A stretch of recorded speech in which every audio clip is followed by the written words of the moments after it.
Bueno, entonces, existen otros dos tipos de ciclos, estructuras de repetición.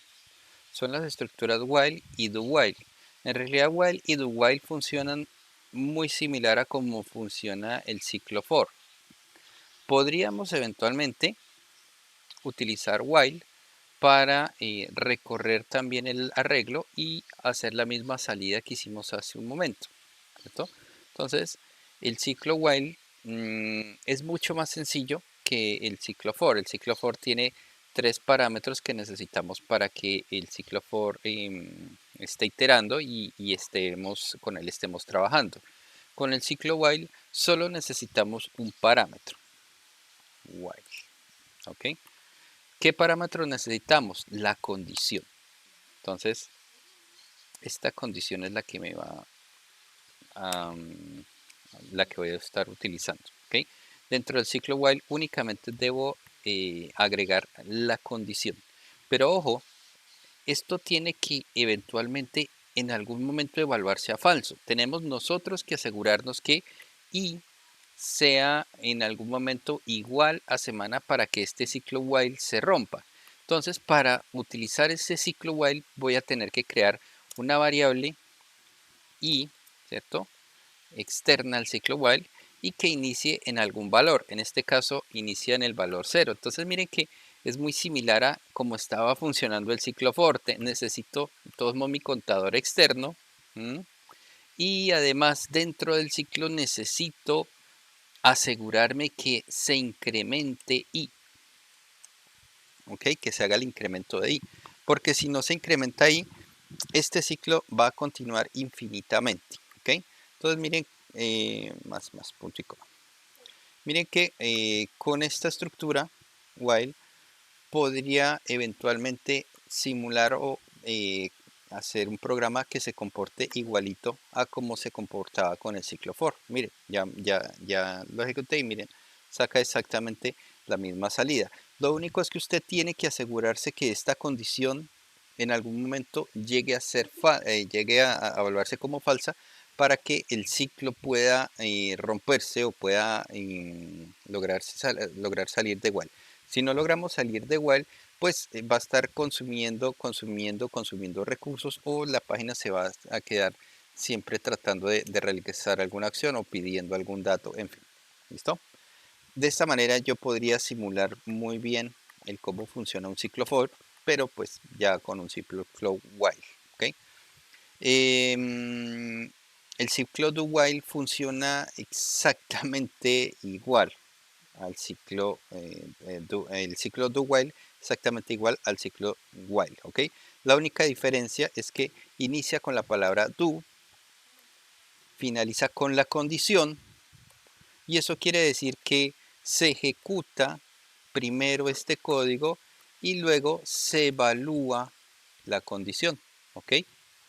Mientras que con while primero se evalúa la condición y luego se ejecuta el código. En do while primero se ejecuta el código por lo menos una vez, se ejecuta todo este código una vez y luego se llega a la condición. Se verifica si esta condición es verdadera o falsa.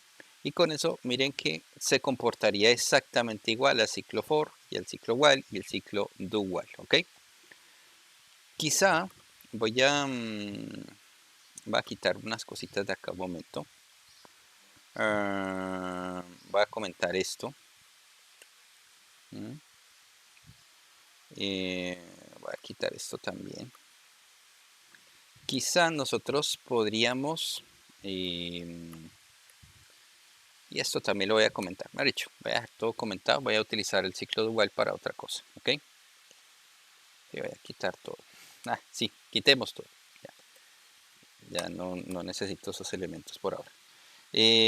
Quizá el ciclo do while lo podemos utilizar para, en algunas ocasiones, hacer entrada de datos y verificar esas entradas de datos. En algunas ocasiones lo usamos para eso. Voy a hacer, por ejemplo, este ciclo do a la variable let entrada, asignele prompt ingrese algún valor y, y para salir, a ver, y para salir escriba exit. Listo. Entonces, vamos a hacer este ciclo do while.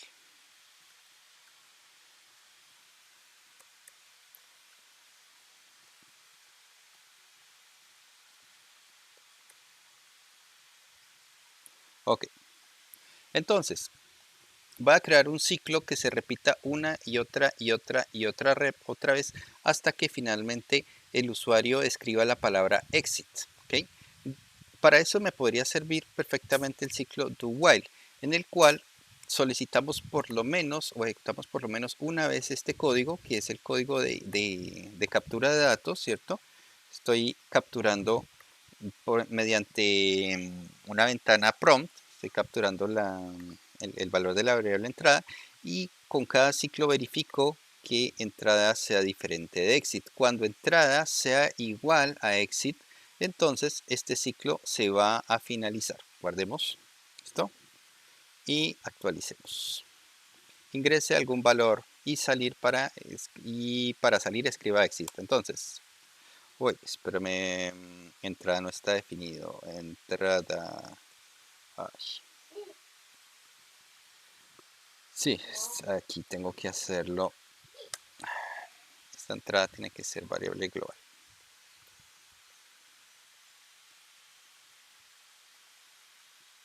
Listo. Toca definir la entrada fuera para que la verifique acá.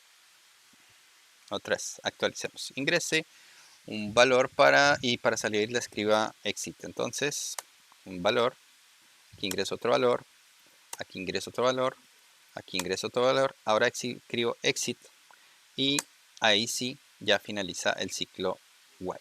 ¿Ok? Podríamos eventualmente utilizar ese ciclo para estar llenando un arreglo, ¿cierto? Probemos a ver si podemos ir llenando un arreglo.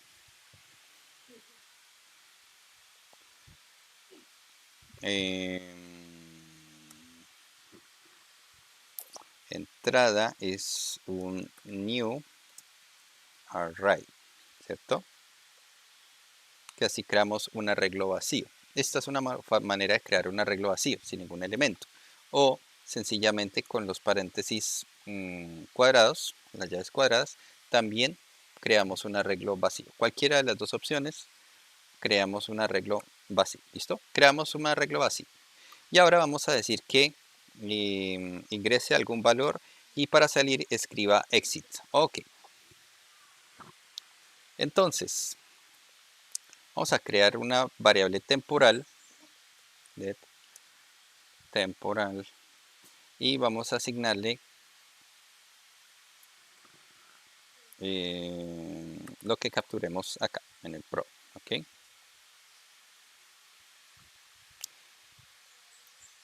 Ah, pero no hemos visto todavía los if. Ay, no hemos visto todos los if. Perdón. Yo ya pensaba que habíamos visto los if. Listo. Listo. A entrada, en la posición entrada punto length,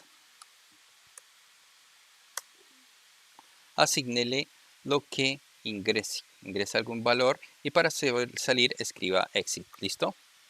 Mientras que entrada en la posición entrada punto length menos 1 sea diferente a exit. ¿Qué estoy haciendo? Estoy aprovechando lo que acabamos de ver de arreglos, ¿cierto? En el que a un arreglo que se llama entrada, en la posición entrada.length, o sea, entrada punto tamaño del arreglo, tamaño de elementos, vamos a capturar lo que me ingrese el usuario por teclado, mediante la ventana emergente. Al momento que nosotros capturamos ese dato, la posición el valor entrada length va a incrementarse en 1. ¿Listo? Entonces, en el primer ciclo, entrada length va a tener el valor de 0. Lo que capturemos va a entrar en la posición, en el índice 0. ¿Listo? Por tanto, aquí lo que debemos comparar contra el valor exit es lo que debiera estar en la posición 0 nuevamente. Pero la posición 0 ya no coincide con la posición, con el tamaño del arreglo, porque ya ingresó un dato, por tanto el tamaño del arreglo ya es 1. Y si necesito la posición 0, comparar con la posición 0, entonces tengo que comparar contra el tamaño actual menos 1, ¿cierto? Porque ya ingresó el primer dato. Vamos a probarlo y aquí vamos a hacer un console.log para revisar qué quedó dentro de nuestro arreglo entrada. ¿Ok? Probémoslo. Ingrese algún valor y para salir escriba exit. Entonces escribamos lunes. ¿Listo? Ingrese algún valor y para salir escriba exit. Entonces martes. Ingrese algún valor y para salir escriba exit. Entonces exit. Y ahora sí, miren que tengo un arreglo con los tres elementos, bueno, los tres elementos que nosotros capturamos por teclado, que fue lunes, martes y exit. Acuérdense que exit también lo capturamos aquí, en ningún momento lo hemos eliminado. ¿Listo? Probemos nuevamente el programa. Ingrese algún valor, 1, 2, 3.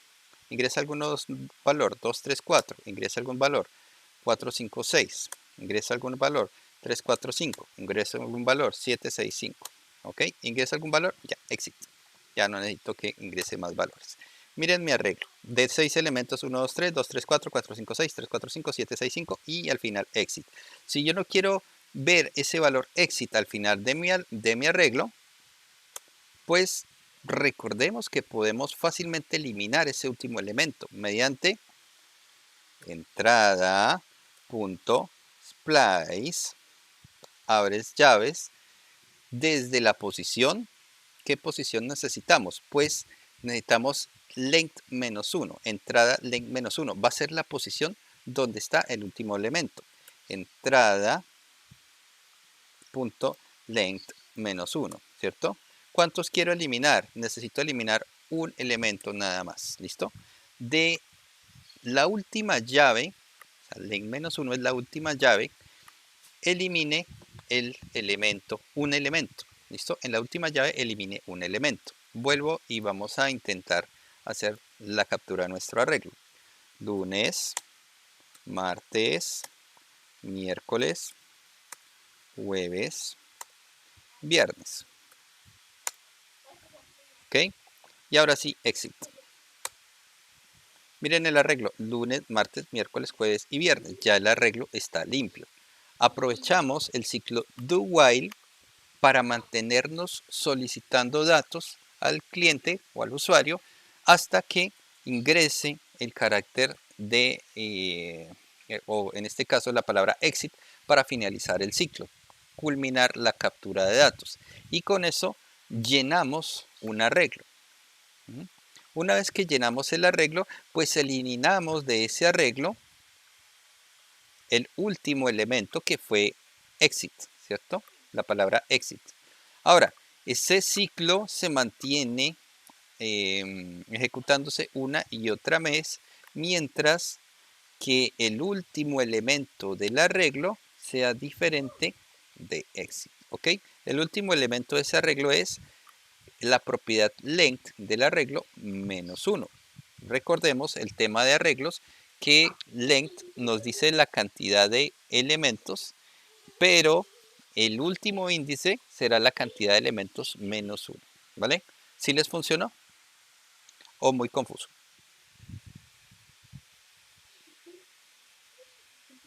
Entonces, miren el uso de do while. A veces do while lo subestimamos, o a veces do while no le encontramos realmente un provecho real, casi nunca lo utilizamos. Pero mire que en la captura de datos o de múltiples datos nos puede ser de bastante utilidad, ¿vale? Permanecemos capturando datos hasta que finalmente, en este caso, llegamos a un elemento de finalización que nos rompe ahí sí el ciclo y ya podemos continuar con el resto del programa. ¿Ok? Entonces, Importante, tenía que crear esa variable fuera del ciclo, ¿ok? No lo sé por qué, no sé por qué realmente. Creería que entonces la variable let solo existe entre estas dos llaves y si voy a hacer la verificación de la variable o del contenido de la variable, pues no va a existir ya fuera de esas dos llaves, ¿ok? De la variable entrada que había creado aquí adentro. ¿Ok? Entonces sí, ahí sí necesitaría esa variable externa para verificar que esa variable me estuviera almacenando los datos y que concordara con o no concordara con el carácter de terminación. ¿Sí nos funcionó?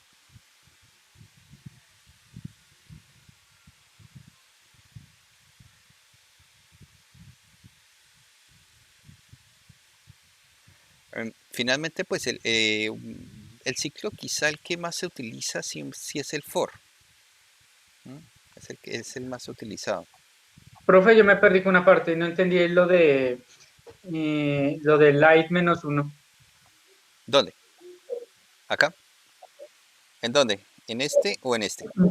Entrada light -1. Sí, no entiendo por qué -1. Ok, listo. Espérate, ya abrimos acá este es el de arreglos, ¿cierto? No, este es el de, el de ciclos. Y el de arreglo y el de ciclos están pegaditos porque casi que uno depende del otro. Entonces, el atributo length indica cuántos elementos hay en el arreglo, ¿sí? Mira, en este caso, length es de 10 elementos, tiene el valor de 10. Length es el mismo tamaño, ¿ok? Mira, 1, 2, 3, 4, 5, 6, 7, 8, 9 y 10. Este es el último elemento, es el elemento, el décimo elemento. Tiene 10 elementos, pero ojo, los índices no empiezan a contarse desde 1. Los índices empiezan a contarse desde 0, ¿ok? Por tanto, el último índice, ¿cuál es? En este caso, si tengo un length de 10, el último índice es 10 menos 1. ¿Ya? Lo que Mm, estoy verificando acá es el último elemento, el que acabé de capturar, ¿cierto? Porque voy capturando y voy guardando de una vez en el arreglo. ¿Vale? Voy guardando uno a uno dentro del arreglo de manera ordenada, de abajo hacia arriba. Empieza desde el índice 0, 1, 2, 3, 4. Entonces lo que necesito verificar es el último elemento que entró al arreglo. ¿Será que el último elemento que entró al arreglo es diferente de exit? Si esto es verdadero, continúe nuevamente con el ciclo. Si esto es falso, quiere decir que el último elemento que entró al arreglo sí fue exit, ¿cierto? Si esto se evalúa a falso, el último elemento que entró al arreglo fue exit, ¿listo? Pero pues exit no lo quiero dentro del arreglo, por ejemplo, de días de la semana.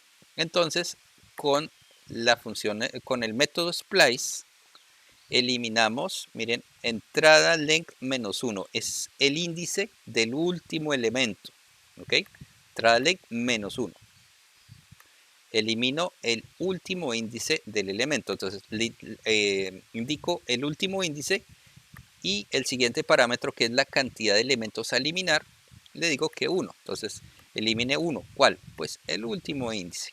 Y con eso eliminamos ese elemento exit que había quedado previamente almacenado dentro del arreglo. Con eso ya tenemos un arreglo limpio.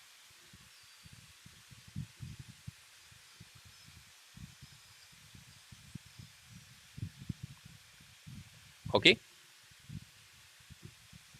sí, ahora sí entendí. Gracias, profe. Ok. Sí, ese es el porqué el menos 1. No el tamaño de elementos no es el mismo último índice. El último índice siempre va a estar por debajo del tamaño. Bueno, entonces miren que finalmente la estructura que nosotros más utilizamos realmente es el ciclo for.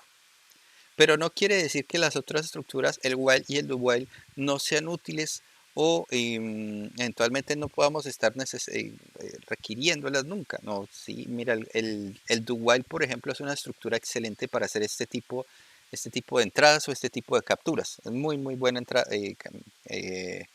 estructura para eso. Pero igual este mismo comportamiento lo podemos realizar con ciclos for o con ciclos while, cualquiera de los tres ciclos. En realidad, las tres estructuras de ciclos de repetición, las tres estructuras pueden utilizarse eventualmente para cualquier cosa, indistintamente.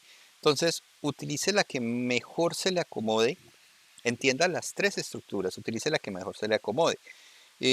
Quizá cuando uno necesita estar capturando y capturando y capturando datos, quizá la estructura que mejor se acomoda es la do while, pero no quiere decir que usted tiene que limitarse siempre a hacerlo con do while, puede hacerlo perfectamente con for, perfectamente con while.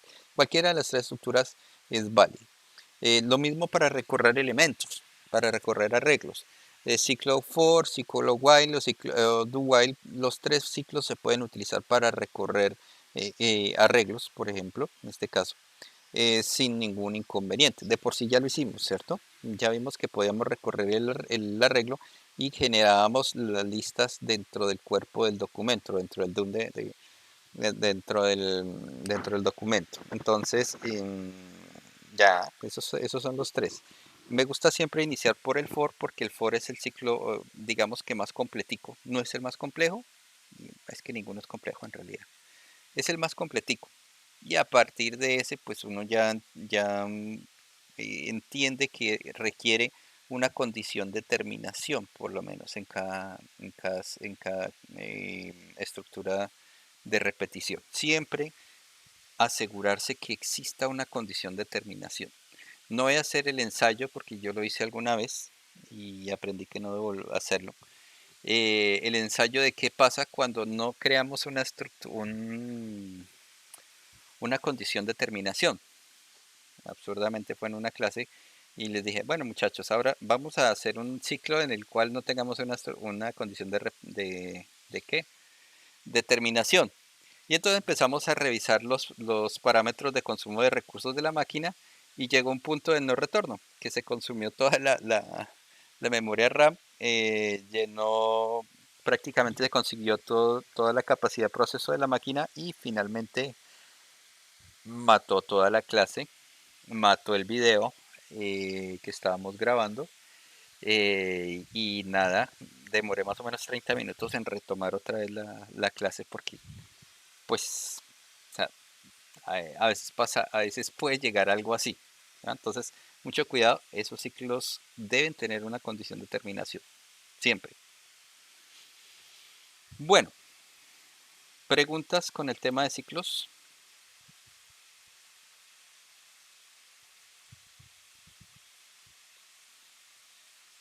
O hasta ahí vamos, Okato.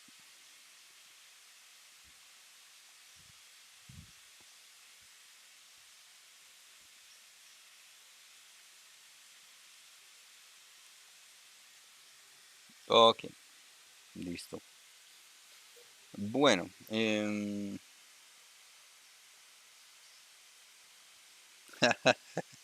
al éxito, no al éxito, más bien.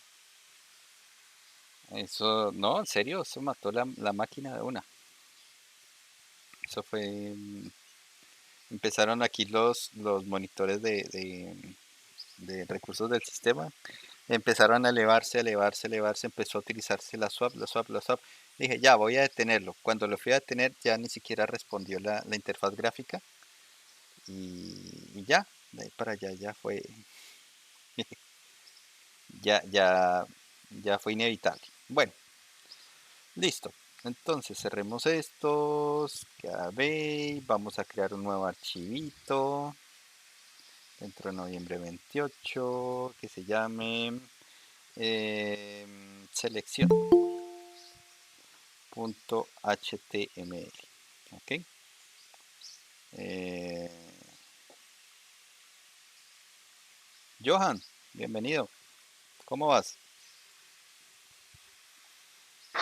¿Qué más, profe? ¿Cómo me le va? Bien, Buenas gracias a tardes. Dios. Ahí camellar. Ahí vamos. Bueno, profe. No, Bueno, ya hasta ahorita pues, puedo ingresar. tranquilo. Ahí vamos grabando. Ahí vamos grabando. Llevo esta noche cargando los videos, que espero ya mañana están completicos. Los de ayer están los dos cargados ya en la lista de reproducción. ¿Vale? Ah, listo, instructor, gracias. Bueno, entonces, creemos un archivito llamado selección.html o condicionales, como quieran llamar, no importa. Y vamos a hacer lo mismo de siempre. Creamos toda la estructura HTML, vamos al lang, lo cambiamos a ES, vamos al título, vamos a cambiarlo por estructuras de selección o condicionales y con H1 pues vamos a crear un título que diga estructuras condicionales o de selección. Listo, guardemos. Después del título vamos a crear un script que vamos a pasarle el atributo src donde tenemos la carpeta js y dentro de la carpeta vamos a crear un archivo que se llame selección.js. Guardamos, vamos a la carpeta js, creamos un archivo que se llame selección.js y vamos a crear nuestro alert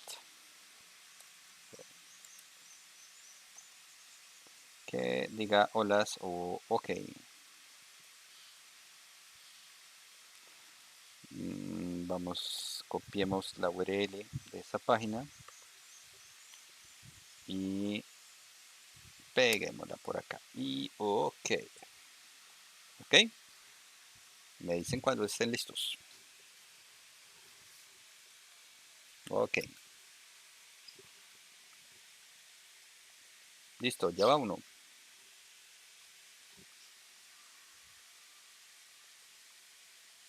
Ok,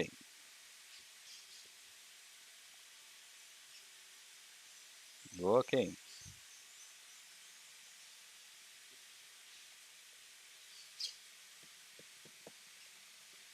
Casito. A medida que lo vamos haciendo una y otra vez, lo hacemos más rápido, ¿cierto?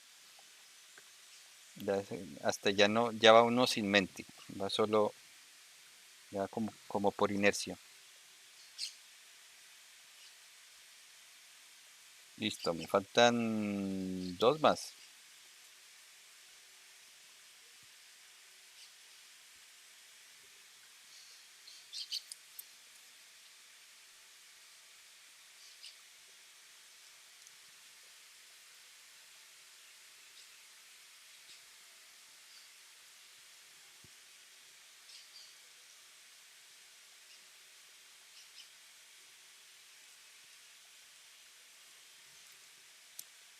¿Listos?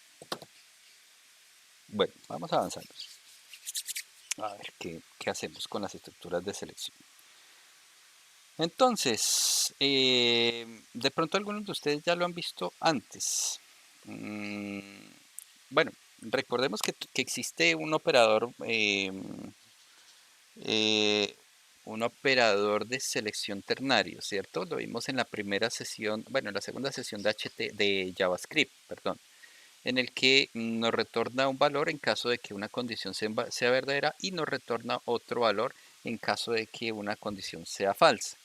Los operadores de selección o los operadores condicionales, pues básicamente funcionan de esa forma, pero pues no tan de manera tan coartada o tan, digamos, tan sencilla como el operador ternario. Nos permiten realmente hacer cositas mucho más chéveres. El operador ternario en realidad es demasiado limitado. Solo se limita a, ¿a qué? A trabajar, a entregarnos. Permítame un segundo.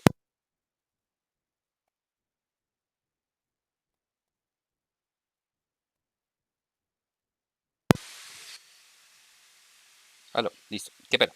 El operador ternario pues simplemente se dedica a entregar un valor, mientras que ya los condicionales sí nos permiten ejecutar una serie de tareas o una serie de comandos o sentencias, bien sea cuando la condición es verdadera o la condición es falsa. ¿Ok? Entonces, en eso sí se asemejan, en el tema de que se basan en si una condición es verdadera o una condición es falsa. Y hasta ahí. El ternario solo retorna un valor, mientras que los condicionales sí ejecutan una serie de tareas. ¿Cuántas? Las que nosotros queramos. Entonces viene el hilo de nuestra aplicación o viene nuestra aplicación ejecutándose, llega un condicional y dependiendo si esa condición es verdadera, ejecuta una serie de tareas y si esa condición es falsa, si es falsa, opcionalmente puede estar ejecutando otras o puede pasar de largo y no ejecutar las tareas a realizar en caso de que esa condición fuera verdadera. Vamos a hacer nuestro primer ejemplo. Vamos a tener una variable que se llame num1, ¿cierto? Y vamos a asignarle un valor, cualquiera. Vamos a asignarle prompt. Prompt, ¿listo? Y vamos a decir que ingrese un número. Ya, punto y coma. ¿Listo? Y vamos a utilizar nuestro primer operador condicional, el if. El if es bastante sencillito. Utilizamos la palabra clave if, paréntesis y jazz. Esa es la estructura básica del if. Lo que debemos colocar dentro de las paréntesis es una condición que se evalúe a verdadero o falso. ¿Ok?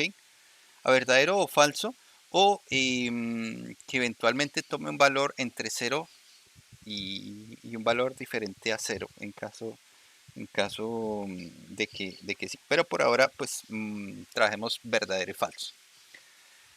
Preguntemos si num1 módulo 2 es igual a 0.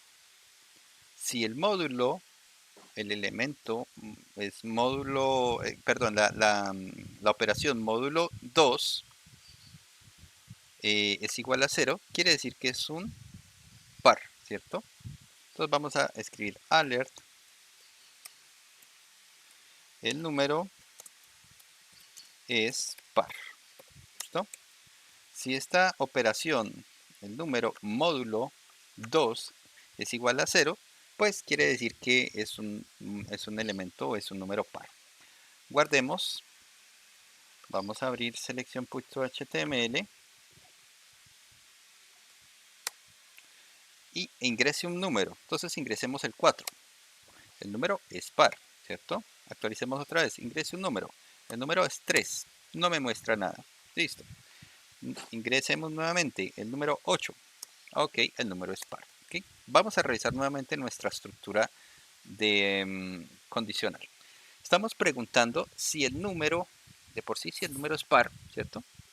Si este número, el número que ingresamos es par, va a mostrarnos lo que, o va a ejecutar lo que haya entre estas dos llaves. Y en caso de que no fuera un número par, pues va a continuar con el flujo normal del programa. O sea, va a brincar acá a la línea 6 y va a seguir ejecutando las instrucciones que tenga ahí pendientes. ¿Ok? Eso en caso de que nosotros sencillamente tengamos una condición y si esa condición fuese verdadera, ejecutara una serie de tareas y luego continuara con el código. ¿Vale? Ahora, en el caso de que esto fuese falso, esto es el caso de que esto fuese verdadero, ¿cierto? De que el número fuese par. Esto se evalúa a verdadero. Pero cuando esto se evalúe a falso, entonces necesitamos la rama contraria, la rama en la que es el no de nuestra condición, en el caso en que esta condición es falsa. Entonces, en ese caso vamos a utilizar la palabra else, ¿ok? Para referirnos al caso de que esto no sea verdadero. O sea, si esto es falso, se va a ejecutar el código que vamos a colocar acá. Alert, el número es impar. Profe, se trabó su pantalla. Ok, ya voy a cuadrar.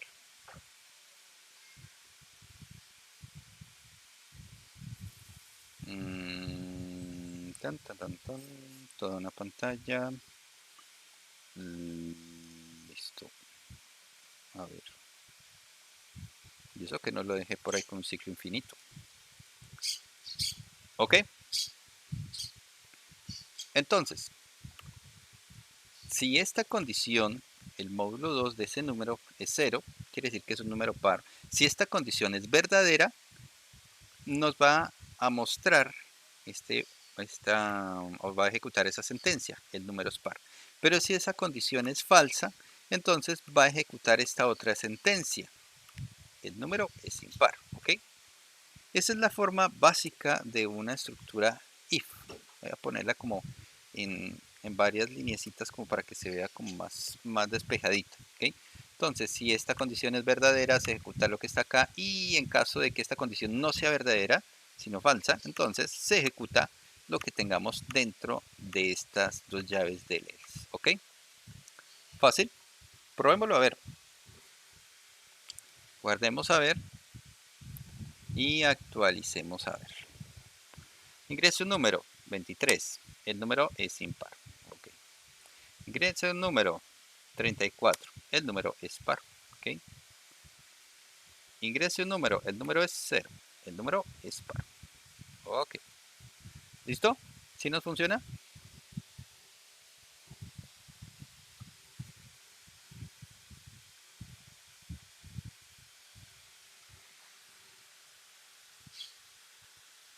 Esa sería la forma básica de trabajar un if con las dos posibles valores.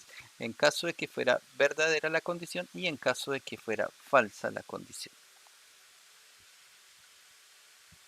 ¿Ok?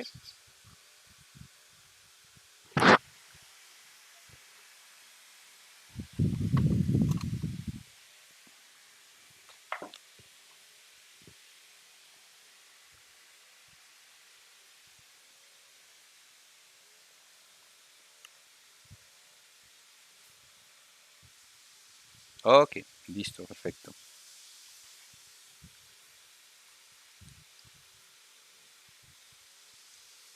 Bueno, ahora, complicémosla un poquito más.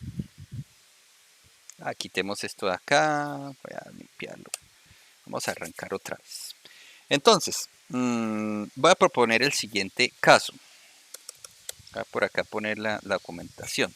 Tenemos un sistema de notas y entonces el sistema de notas debe, dependiendo de la nota, mostrarme si la nota está dentro de un rango de valores, si es una nota excelente, es una nota buena, es una nota regular o es una nota mala. Vamos a escribirlo primero ahí dentro del texto aquí de comentario y luego lo vamos a pasar a una estructura if. Entonces digamos que si la nota es mayor que 4.5 y es menor o igual que 5, entonces es una nota excelente. ¿Listo?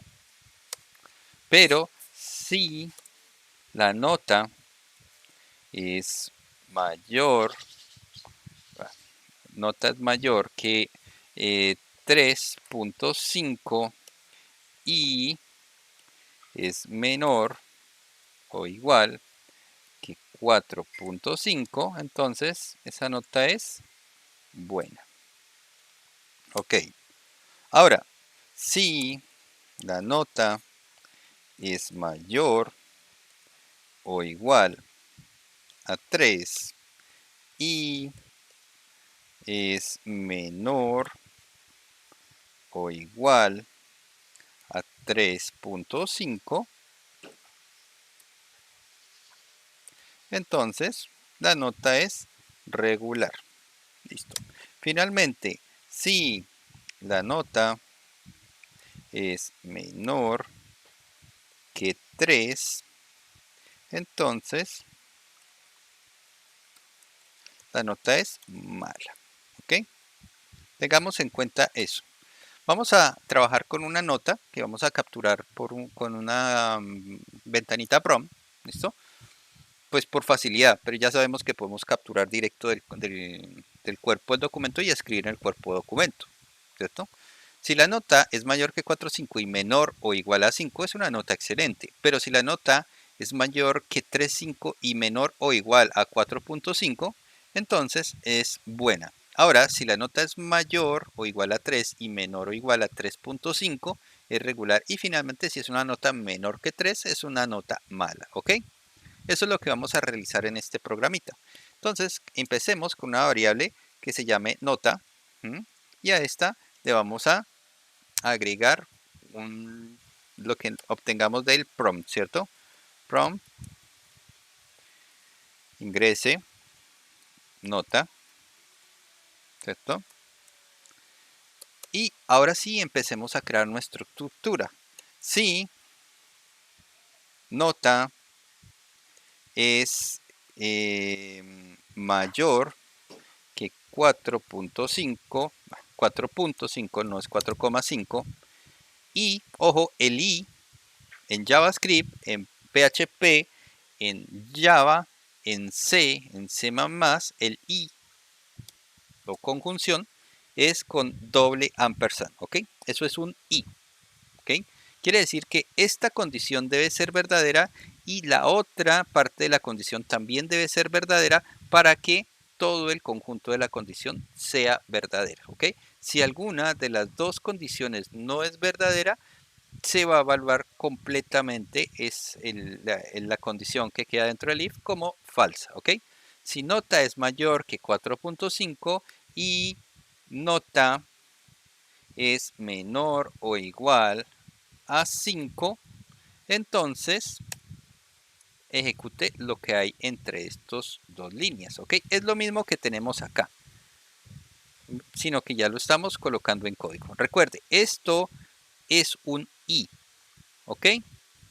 Esto es un i. El doble ampersand es un i. Quiere decir que esta condición debe cumplirse y además esta condición debe cumplirse. Las dos condiciones deben ser verdaderas para que toda la condición que tenemos acá, esa conjunción, sea verdadera. ¿Listo? ¿De acuerdo? O sea que nota debe estar por encima de 4,5 y debe estar por debajo o debe ser igual a 5. ¿Ok? Bueno, en ese caso vamos a presentar un alert que diga excelente. Listo. Hasta ahí, todo bien. Ahora, en el caso de que esto no sea así, entonces else, en el caso de que esto sea falso, por favor ejecute. O sea, abrimos y cerramos llavecitas. ¿Listo? La siguiente condición. Vamos a volver a colocar otro if dentro de else. Si nota es mayor a 3.5, ojo, 3.5, no 3,5, ¿listo? Y nota es menor o igual a 4.5, entonces, por favor, muestre un mensaje alert. Bueno, ¿listo? Hasta ahí todo bien. Pero en el caso de que esa nota no sea mayor de 3.5 y menor de 4.5, cuando esto se evalúe a falso, entonces, en el caso de que no, entonces else, abres y cierras llaves, vuelve y juega, y vamos a verificar otra vez. Si nota es mayor o igual a 3 y nota es menor o igual a 3.5, entonces ejecute la siguiente línea de código. Muestre la palabra regular. Alert regular. Listo. Pero si esto tampoco es verdadero, entonces else,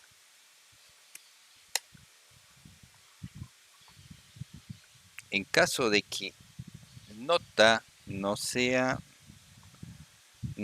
mayor o igual que 3 y menor o igual que 3,5, entonces quiere decir que ya sería la condición en que nota es menor que 3, ¿cierto? Posiblemente.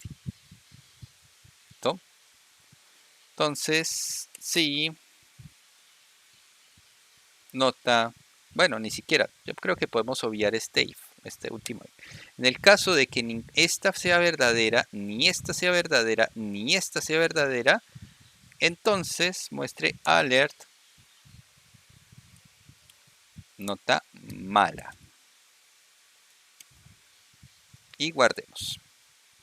Eso sería todo.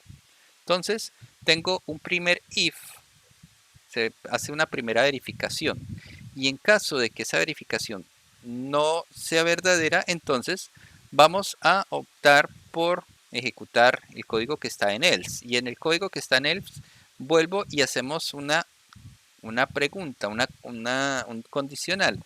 Si nota es mayor que 3.5 y menor o igual que 4.5, entonces voy a ejecutar este código. Pero si es falso, entonces vuelvo y saco otro else y vuelvo y hago otro condicional. Si nota es mayor o igual que 3 y nota es menor o igual que 3.5, entonces voy a ejecutar este código. Pero si vuelvo y esto es falso, entonces finalmente voy a ejecutar lo que haya dentro de este else. Y bueno, aquí ya no hice un if, sino simplemente mostré una nota mala. Y paré de contar. Guardemos y vamos a ejecutarlo. Ingrese una nota de 4. Es una buena. Listo. Control R, una nota de 5. Es excelente. Control R, una nota de 3.5.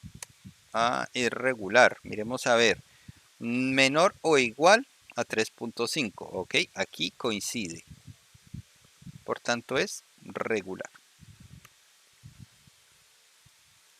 Y ahora ingresemos una nota de 2. Es mala. ¿Sí les funcionó?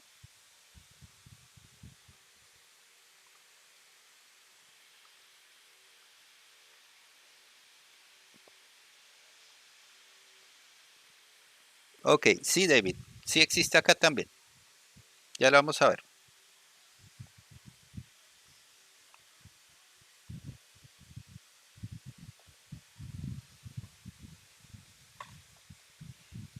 Ok, listo. Entonces, esto es un reguero de paréntesis que a veces es maluco. A veces es complicado porque miren, este paréntesis abre acá, cierra acá, y este otro paréntesis abre acá y cierra acá, y este otro paréntesis abre acá, cierra acá. Entonces a veces esos paréntesis oscurecen un poco el código. Vamos a limpiar nuestro código. Existe la posibilidad de nosotros eliminar los paréntesis que haya entre el else y la siguiente condicional if. ¿Okay? Lo que nos decía David hace un momento. Nosotros podemos eventualmente eliminar este paréntesis entre else e if y dejar un espacio, else if. Y al momento de eliminar ese paréntesis, pues eliminamos el paréntesis de cierre, obviamente. Aquí tengo otro else, paréntesis if. Retiramos ese paréntesis y eliminamos el paréntesis de abajo, correspondiente a ese cierre. Y finalmente ya tengo aquí un else, ¿vale? Esto me permite a mí reindentar el código. Organicemos nuevamente el código.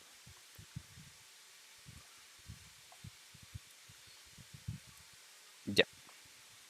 El código ya queda mejor organizado. ¿Ya? En este momento puedo ver la primera condición, puedo ver la segunda condición. Si esta no es verdadera, puedo ver la tercera condición. Si esta no es verdadera, puedo ver la siguiente. Y ya están un poquito más organizadas. Ya nos muestran quizá una cierta jerarquía. Bueno, de pronto podríamos organizarla mejor si con una mejor jerarquía. Vamos a ver edición, líneas, autoorientado. Ya, ahora sí. Miren, ahora sí ya están todas a la misma altura. ¿Ok? Entonces, si esta condición es verdadera, ejecuta esto. Pero si no, si esta condición es verdadera, ejecuta esto. Pero si no, esta condición es verdadera, ejecuta esto. Y si no, finalmente ejecuta esto. ¿Ok? Cuando nosotros tenemos más de una línea dentro de cada condicional a ejecutar, si por ejemplo aquí yo tengo un console.log, alguna cosa y alguna otra cosa y alguna operación y bueno, etcétera. Si nosotros tenemos más de una línea, debemos mantener las llaves para que se indique el inicio y el fin de ese bloque. En el caso que tuviéramos únicamente una línea después de un if, nosotros podemos obviar esos paréntesis, siempre y cuando sea una sola línea. Escúchenme bien, una sola línea. Si ya son dos líneas, JavaScript va a asumir que la segunda línea y de ahí en adelante corresponden a código por fuera del if, ¿ok? Si usted tiene más de una línea, debe utilizar estas llaves que indican el inicio y el if de la condición verdadera o en este caso, mira, el condicional verdadero en este caso, y aquí finalmente en este else el condicional false, el condicional en caso de que ya no cumplió ninguno de estos estos criterios, ¿ok? Ahora, si solo tengo una línea después de cada if, puedo eliminar las llaves y nos queda un código mucho más limpio. Ay, se me fue para allá. Es que no me he podido, llevo tanto rato y todavía no me he podido acostumbrar a este teclado. ¿Ok? Entonces, si la nota está entre 4, 5 y 5, entonces es excelente. Pero si la nota está entre 3, 5 y 4, 5, es buena. Pero si la nota está entre 3 y 3, 5, es regular. Y finalmente, si no está entre ninguna de esas, es mala. ¿Ok? Probémoslo a ver. Control R. Y ingrese la nota. Es un 4 y es buena. ¿Ok? Ingresemos otra vez. Ingrese la nota y es un 2, es mala. ¿Ok? Entonces, miren que esas llaves las podemos fácilmente eliminar si nosotros estamos trabajando con una única línea, una única sentencia, ¿vale?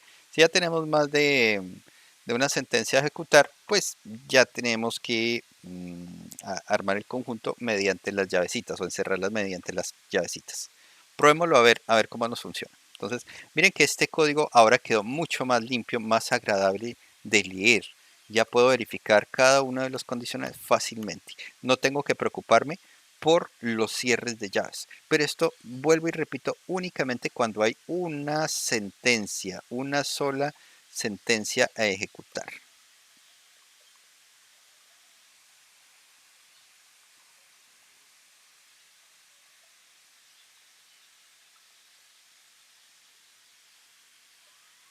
¿Ok? ¿Sí les funcionó?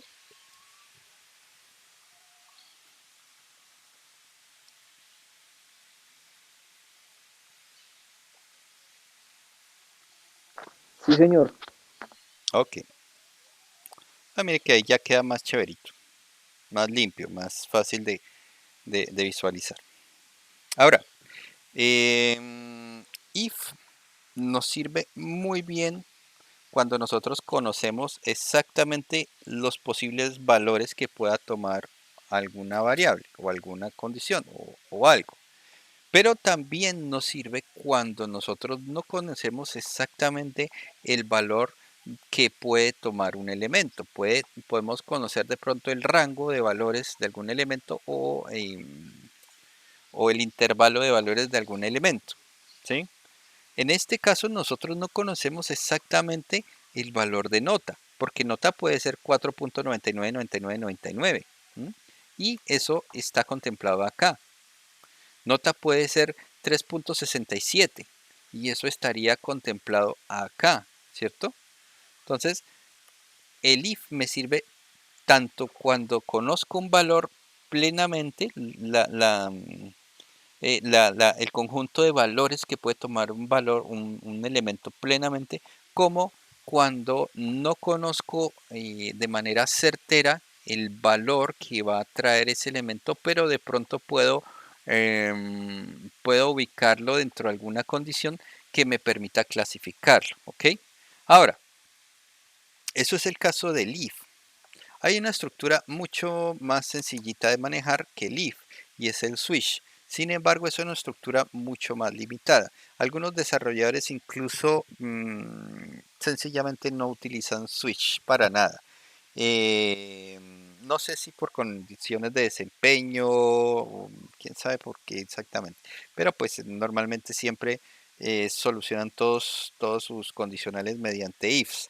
Pero pues otros desarrolladores sí utilizamos el switch de manera bastante frecuente cuando conocemos de manera precisa los posibles valores que puede llegar a tener algún elemento.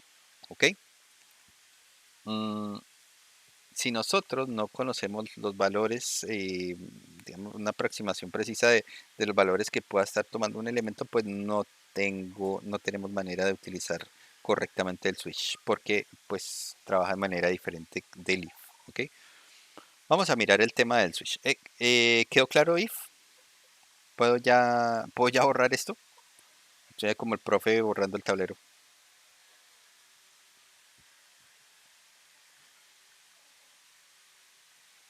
¿Ok? Bueno, ok. Entonces, vamos a hablar del switch. El condicional switch es una estructura que, digamos, también nos permite ejecutar ciertas líneas de código en caso de que alguna condición se cumpla, ¿vale? Pero más que una condición es un valor dentro de una variable, dentro del parámetro que se esté pasando al condicional switch, ¿ok? Condicional switch utiliza la palabra clave switch, ¿ok? Los paréntesis donde va a ir el elemento a evaluar. Ojo, el elemento a evaluar acá normalmente es una variable, ¿no? No es como en el caso de los if, no es una, normalmente no es un condicional. Normalmente el switch ya se evalúa directamente sobre el valor de alguna variable. Y abrimos y cerramos llaves, ¿ok? Lo que haya entre estas dos llaves son los posibles casos del switch y las sentencias a ejecutar dentro de cada posible caso. Entonces,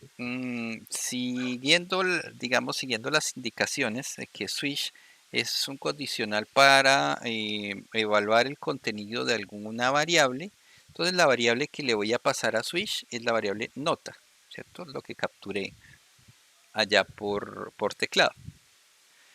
Y voy a suponer de que solo me ingresó enteros, ¿listo?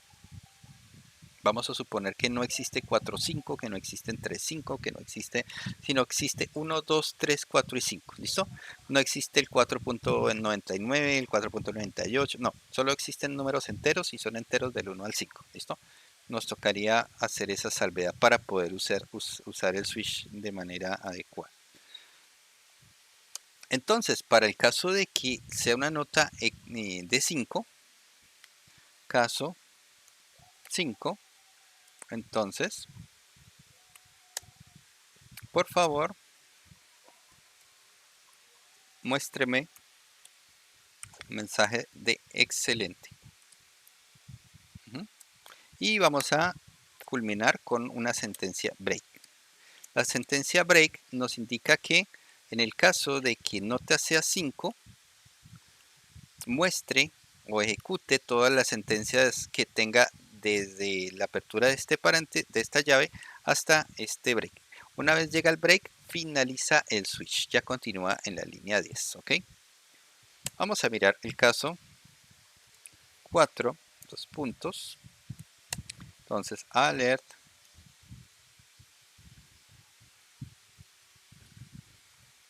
Bueno.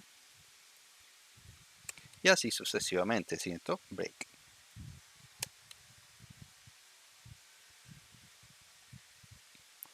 Caso 3, caso 2, caso 1.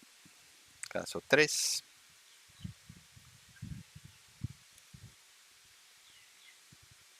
Irregular.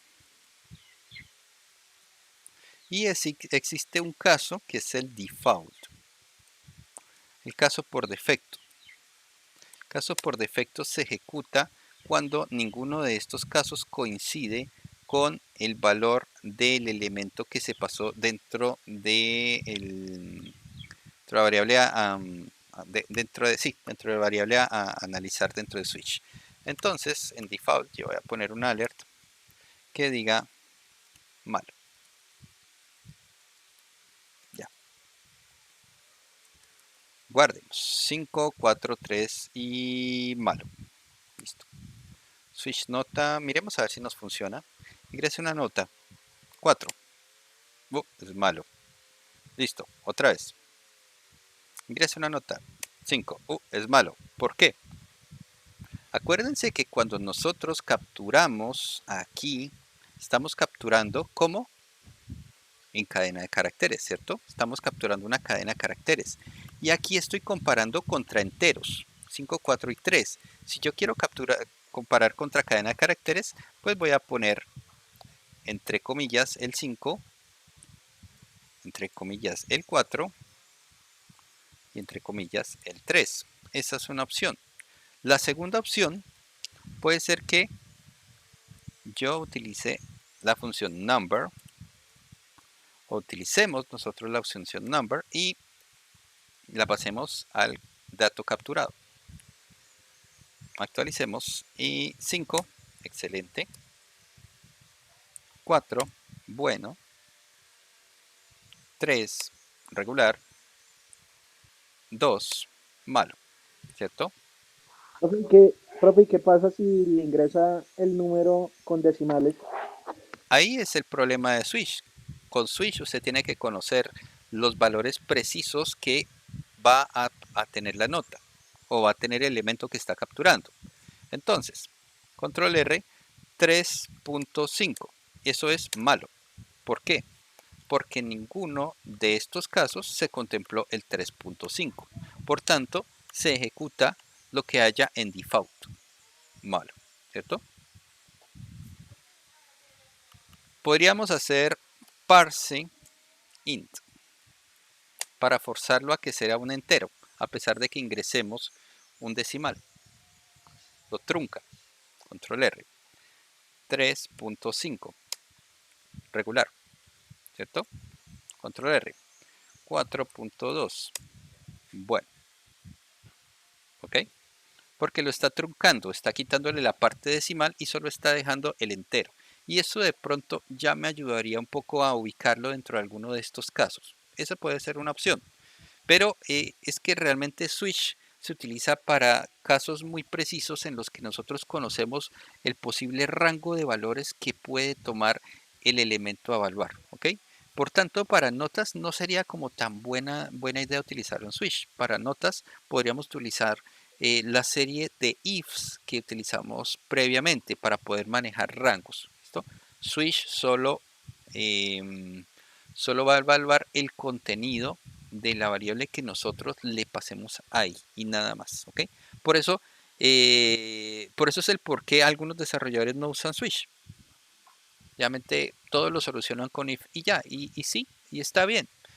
Algunos sí usamos Switch, pero lo usamos en casos muy puntuales. Muy puntuales es como, por ejemplo, un ejemplo. A ver, abramos por acá un proyecto. A ver si me acuerdo. Estar en cena.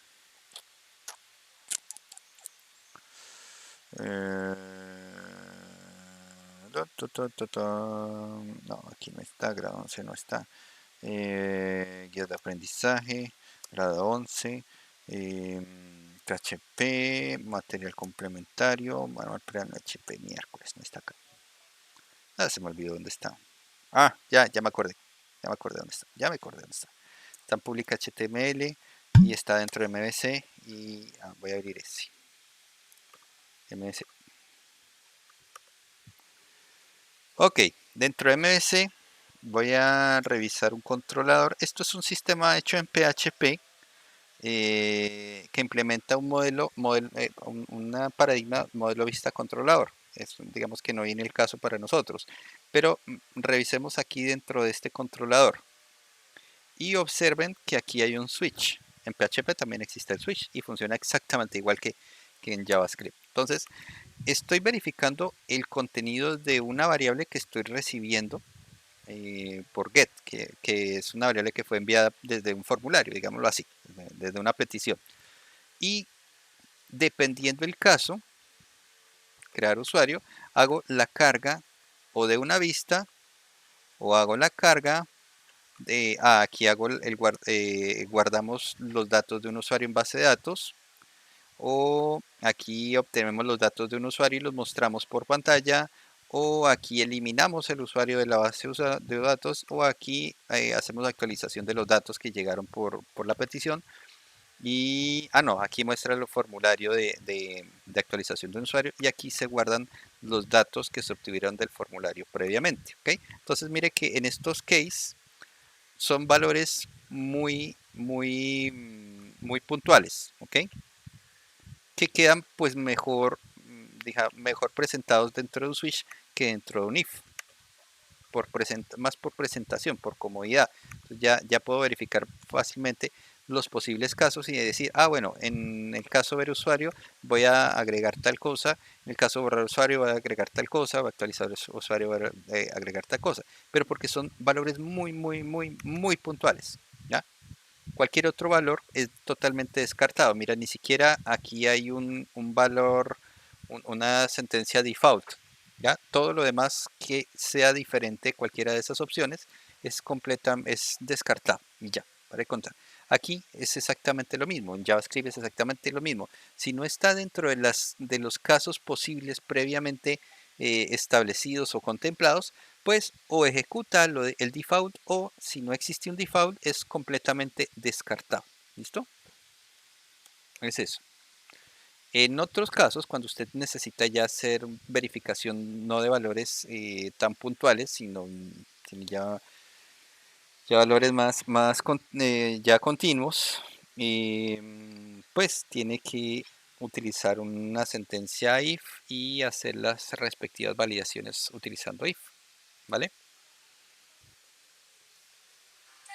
Bueno, permítanme un segundito. Qué pena con ustedes.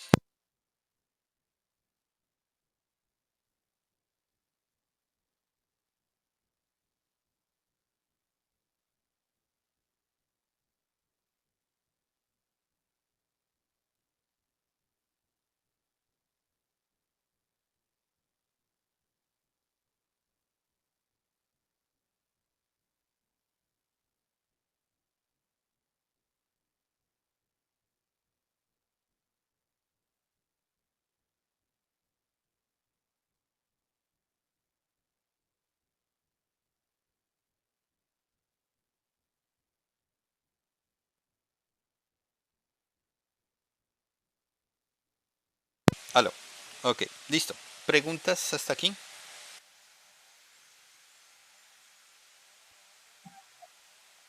No, señor, ninguna. Ok, listo. Ahora miremos el break. Antes de salir de este switch, miremos el break. En ocasiones se nos puede olvidar colocar el break en alguna de las sentencias, ¿sí? O en varias sentencias, uno nunca sabe. En el caso de que nosotros olvidemos un break, control R, por ejemplo, ingrese un dato, excelente, bueno, ¿ok? Si nosotros olvidamos un break, cuando este caso se dé, o sea, cuando nota coincida con este caso, se va a ejecutar esta, esta serie de sentencias, pero van a continuar ejecutándose una a una de ahí hacia abajo hasta que llegue a un break, ¿vale?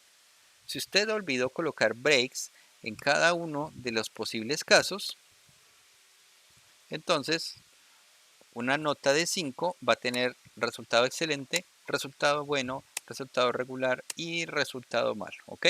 Entonces, muy importante el tema de los breaks. Eh, Al menos que usted lo programe teniendo en cuenta que ejecute las sentencias que siguen después de caso 5, caso 4, caso 3, ¿cierto? Al menos que usted lo haya concebido de esa manera, pues no tiene rollo. De por sí, hay varios desarrolladores, hay muchos desarrolladores que algunas ocasiones coinciden su código de esa forma, que en el caso de que sea tal caso, ejecute tan y luego ejecute las sentencias del caso siguiente. ¿Sí? Hay casos, depende de la lógica de cada uno de ustedes. Pero pues por lo general uno debe mantener esa sentencia break para cada uno de los casos. Ahora, si usted eventualmente tiene una misma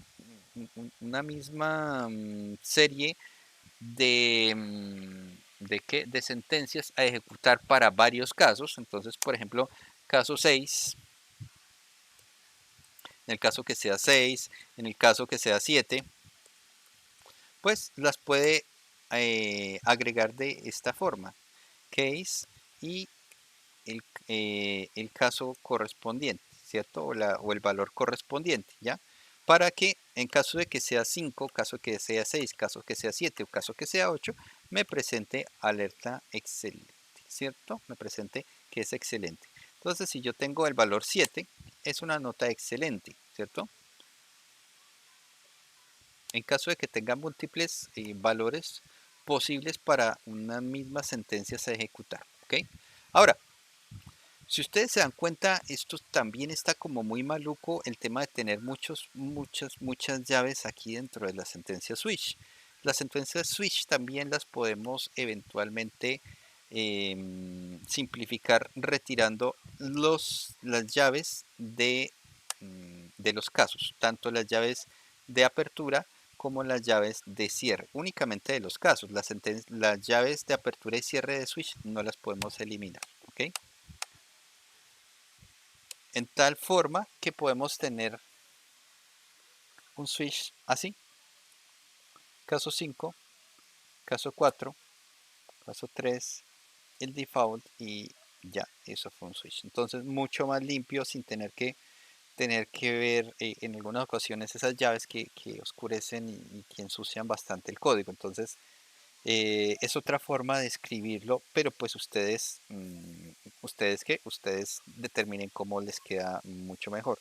En algunas ocasiones sí conservamos, algunos tenemos todavía la tendencia a conservar las llaves, algunos, pero mire, en este caso yo ya no las conservé, yo mismo me muerdo la lengua ahí, en este caso yo ya no conservé esas llaves. Pero pues en algunos casos pues sí usted encuentra los case con o sin llaves. No tiene, no tiene lío, de cualquiera de las dos maneras funciona. Lo único es que sí tiene que tener la llave de apertura y cierre. ¿Ok?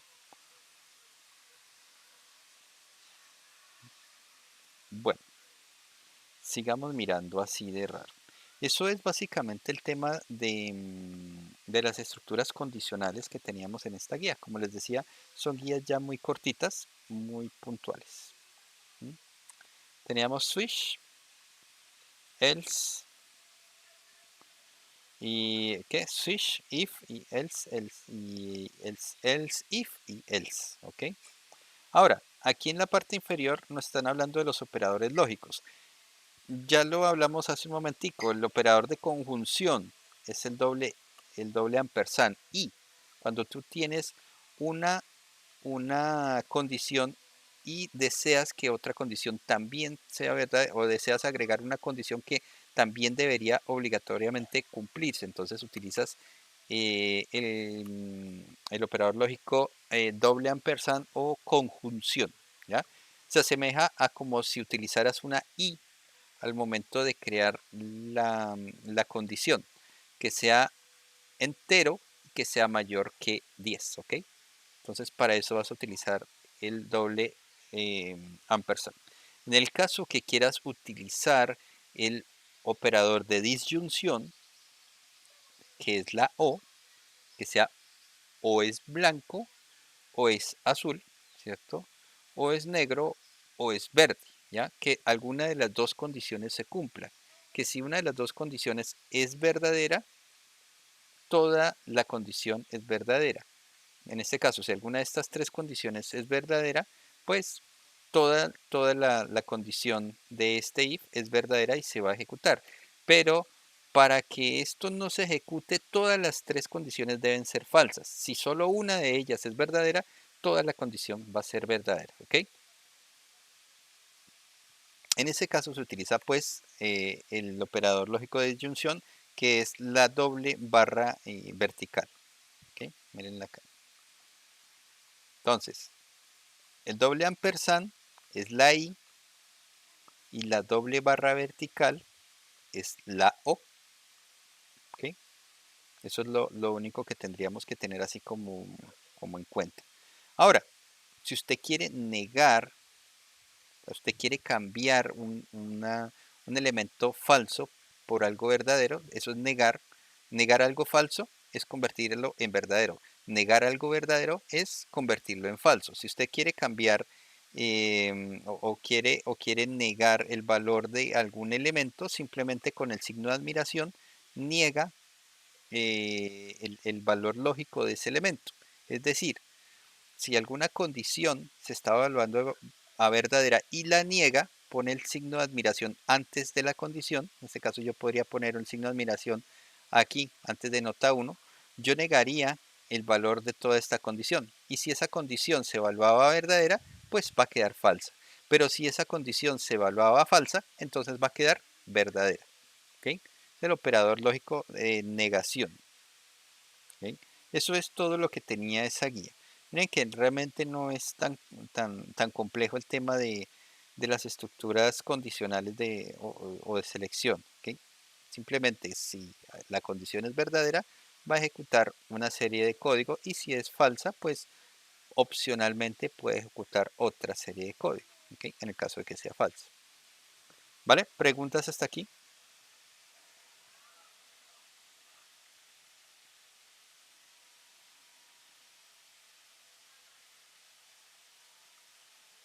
Ok. Eso es un no. No hay preguntas. Pero en el caso de if, se puede utilizar más que solamente para esos ejercicios, como un ejemplo para otro ejemplo de if. Mm, ¿Como para cuál? No, es que realmente, Algo que no sea para notas. ¿Para qué más se puede usar el if? uy, no, por ejemplo, si tú tienes conexión a internet, Sí, señor. cárgala, no, por eso, si tienes condición a internet, carga la página. No tienes condición a internet, espera 10 segundos y vuelva a intentar a cargar la página. Eso eventualmente lo podríamos hacer desde cualquier lenguaje de programación, por lo menos. Aquí, no solo para notas, if,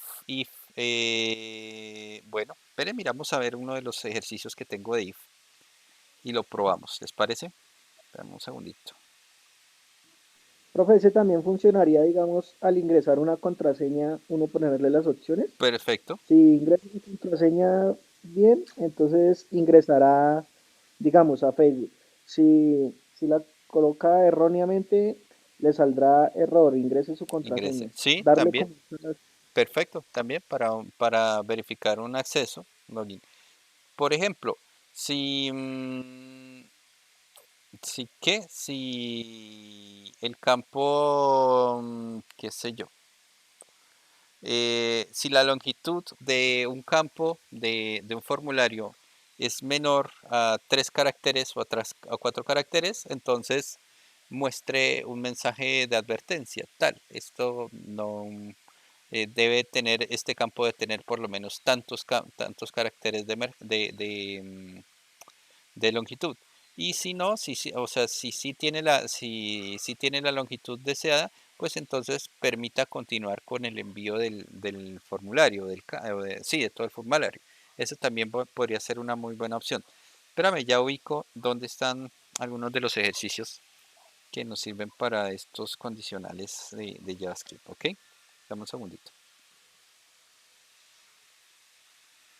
A ver, ¿dónde era que lo tenía? La grabación, porque si no se me olvida. Funciones es un tema extremadamente corto. Miramos lo básico, lo esencial para que se puedan trabajar el tema de funciones. Como les digo, ese es un curso de arranque de inicio JavaScript, la idea es que de aquí en adelante ustedes van a ir, la idea es que van a ir adquiriendo más y más conocimiento, ir consumiendo lo que se va encontrando, probando y descartando lo que ya no, finalmente no nos sirve. ¿Ok? Entonces vamos a hacerlo de siempre. Cerremos, nos ubicamos dentro de la carpeta pertinente al día de hoy. Creamos un nuevo archivo que se llame funciones.html. Dentro de funciones creamos la estructura básica de nuestro documento HTML, cambiamos el idioma de documento español, el título funciones y de pronto hacemos un H1 que diga funciones. Así nada más como para decorar un poquito. Ahora en JavaScript vamos a crear un archivo que se llame funciones.js, ¿cierto? Donde vamos a crear un alert que nos diga holas. Guardemos, retomemos un momento funciones y dentro de funciones incluyamos el script src donde vamos a incluir el script js en las funciones.js. Si todo sale bien, copiamos la URL de esta página HTML y nos debe mostrar el holas respectivo. ¿Listo? Ya lo hacemos más rápido, ¿cierto?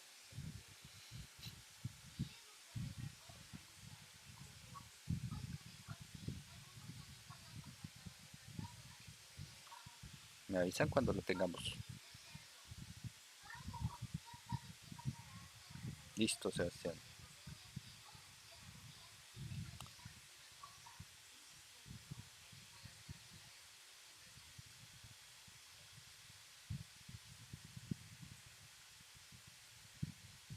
Ok.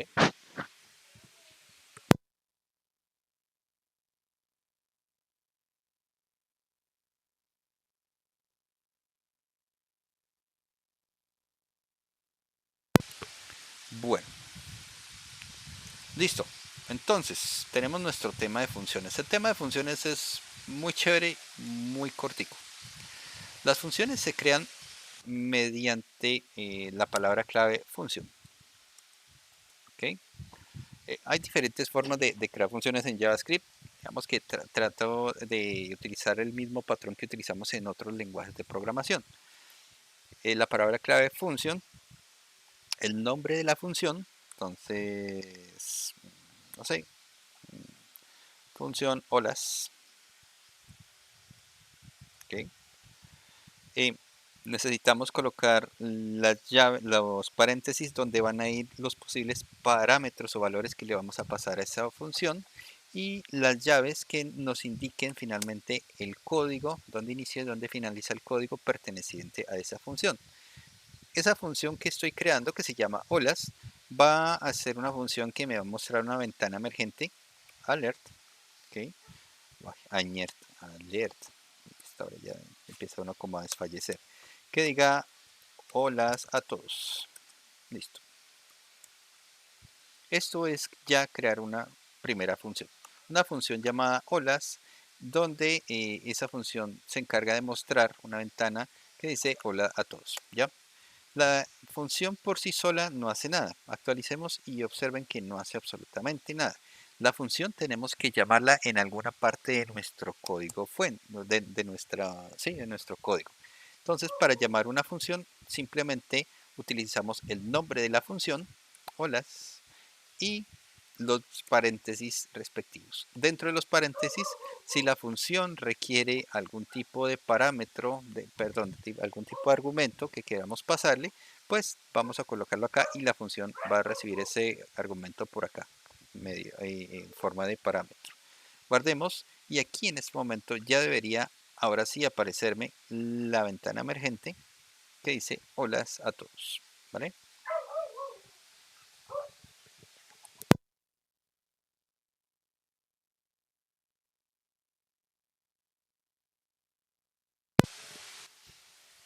Bueno, si nos funcionó.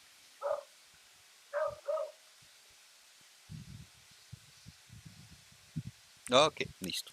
Eso es lo básico de una función. Ahora, En JavaScript las funciones no necesitan especificar si retornan o no retornan datos, mientras que en Java o en C o C++ nosotros sí requerimos indicar si la función retorna datos o no retorna datos y qué tipo de datos retorna. En JavaScript no necesitamos indicar que la función retorna o no retorna algo, ¿vale? Entonces, digamos que esa es otra de las particularidades de estos lenguajes de programación. Esta lo comparte con PHP, la misma, digamos que la misma filosofía.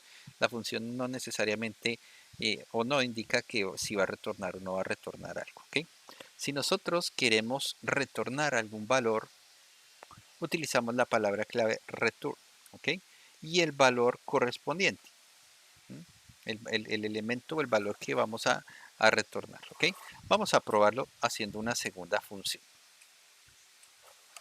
Voy a crear una función que se llame sumar. Esa función va a recibir dos parámetros, que sea número 1 y que sea el número 2, ¿ok? Finalmente, voy a crear una variable dentro de esa función que se llame resultado, y a ese resultado le voy a asignar fácilmente la suma de num1, num1 más num2. Para retornar la suma, voy a utilizar la palabra clave return y la variable resultado, ¿cierto? Ok. De tal manera que podría yo invocar esta función sumar de esta manera. Alert, sumar y pasémosle dos valores, 3,4, ¿ok? Estoy pasándole dos valores, el 3 y el 4. Ojo, es una coma, no es 3.4, ¿ok? 3 es un primer valor, 4 es el segundo valor. Los argumentos los pasamos separados por comas, ¿ok? Los parámetros que nosotros recibimos aquí en las funciones, también los presentamos separados por coma. Guardemos y revisemos. 7, ¿cierto? ¿Qué pasó? La función se crea acá, pero no se ha ejecutado. Aquí estoy llamando a una función que me presenta una ventana emergente. Y como parámetro, como argumento, perdón, le estoy pasando lo que me retorne la función sumar 3,4, ¿ok? Entonces, ¿qué va a pasar? Se va a ejecutar la función sumar, ¿sí? La función sumar recibe como parámetro 1 este elemento y como parámetro 2 este elemento. Opera esos elementos dentro de esa función. A mí no me interesa qué hace ya esa función por dentro, algo hará y retorna un valor. Ese valor que se retorna finalmente es el valor que se está retornando aquí a la función alert, ¿okay? Sumar está retornando algún valor y alert está capturando ese valor. Por eso nos aparece el 7 acá. Fue lo que me retornó esta función sumar, ¿ok? Si yo eventualmente pusiera un 4,4, ya me retornaría un 8, ¿ok? Ahora, ¿será que yo puedo pasar un prompt? Ingrese dato 1 e ingrese dato 2. Es probable que también, ¿cierto? Prompt, ingrese dato 1 y eventualmente pasar otra función. Prompt, ingrese dato 2. Capturo el dato 1 acá, capturo el dato 2 acá, pasan a la función sumar y en la función sumar debería yo asegurarme que esos dos datos sean numéricos, ¿cierto? El nombre number, abre y cierra llaves, perdón, paréntesis, y number,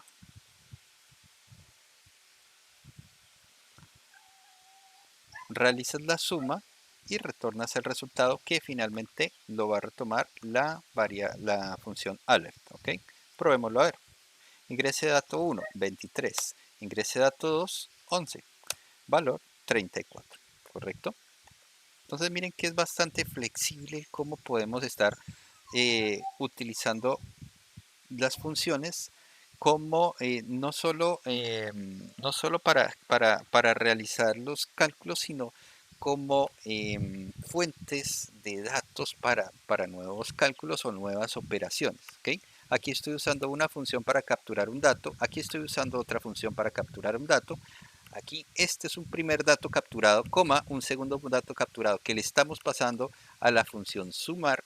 La función sumar tomó esos dos datos, los convirtió en números, retornó el resultado y ese resultado lo tomó finalmente la función alert que me presenta una ventana emergente con el resultado de la suma de esos dos elementos. ¿Ok? ¿Sí funciona?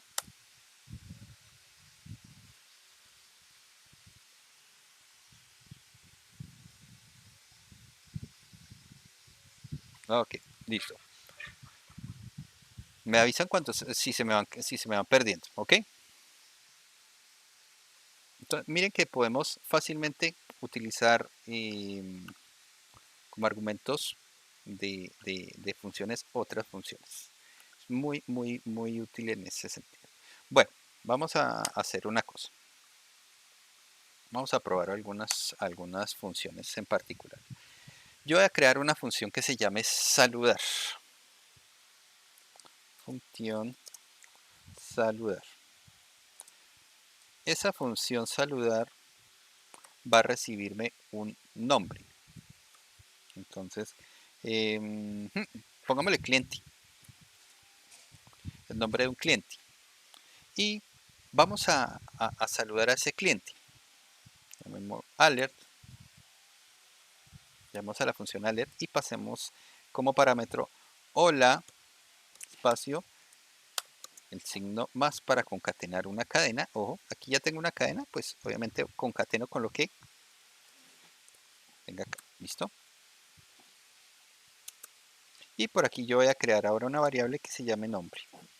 Y le voy a poner un nombre que lo voy a capturar de pantalla. Listo. Prompt. No, lo voy a poner fijo para que no se vayan no nos confundan. Listos. Camilo. Vamos a arrancar con el nombre Camilo. Y saludemos a Camilo. Saludar.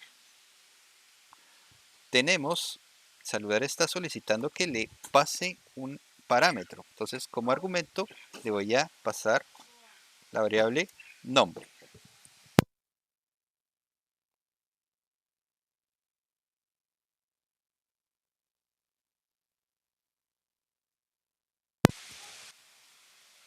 ¿Listo? Entonces, actualicemos. Y hola Camilo. Es el resultado de ejecutar la función saludar con el argumento nombre. Ojo, yo utilizo dos nombres diferentes. Yo utilizo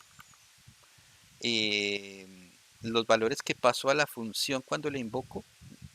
Utilizo el nombre de argumentos. Cuando estoy en la función y recibo un valor, ese valor lo llamo parámetro. ¿Ok? La diferencia, ¿cuál es? El argumento ya tiene un valor determinado, ¿ok? No es un valor,